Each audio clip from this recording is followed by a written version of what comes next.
ইট পাথরের দালান কোঠার মধ্যে শহরবাসী গ্রাম বাংলার ঐতিহ্যকে খুঁজে পায় অনেক সময় ফুটপাতেই। শীত অনুভবের সাথে সাথেই বগুড়া শহরের মহল্লার ফুটপাতে হরেক রকমের পিঠার পসরা নিয়ে বসেছে মৌসুমী দোকানিরা। সকাল সন্ধ্যায় দোকানগুলোতে ভিড় জমাচ্ছেন ঐতিহ্যের স্বাদ নিতে শহরবাসী। অল্প দামে এসব পিঠা পেয়ে খুশি ক্রেতারা।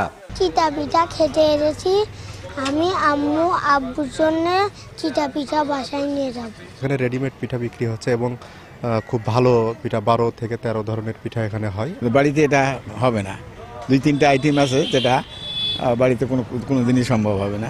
বছরে 4 মাস চলে ফুটপাতের ভাসমান পিঠার দোকান। নতুন ধানের আটা দিয়ে পরিচ্ছন্নতার সাথে তৈরি করা হয় এসব পিঠা, আর এই পিঠা বেচেই এ সময় চলে তাদের সংসার। চিতই পিঠা তৈরি হয়, ভাপা পিঠা তৈরি হয়, মিষ্টি কুশলি হয়, ঝাল কুশলি হয়, 5 টাকা পিস এখানে বিক্রি হয়। দিনে আমাদের 4,000, 5,000, 6,000 বিক্রি হয়, 700, 800, 1000 লাভ থাকে। শহর জীবনে ব্যস্ততার মাঝে শীতকালে ফুটপাতে পিঠাপুলির দোকান গ্রামীণ ঐতিহ্যকে নতুন প্রজন্মের মাঝে তুলে ধরার সুযোগ সৃষ্টি হয়েছে বলে মনে করেন এই সংস্কৃতি কর্মী। নাগরিক জীবনের ব্যস্ততা, সময়ের অভাব, এই অভাবগুলো থেকে মানুষ বাড়িতে পিঠা তৈরি না করে প্রস্তুতকৃত পিঠা খাওয়ার জন্য তারা দোকানে ভিড় করছে। পিঠা যে আমাদের ঐতিহ্য, এটা বাচ্চাদেরকে শেখানোর একটা অন্যতম চেষ্টাও বটে। বগুড়া শহরে খান্দার, সাতমাথা, চেলাপাড়া সহ অর্ধ শতাধিক স্থানে পিঠার দোকান বসছে প্রতিদিন।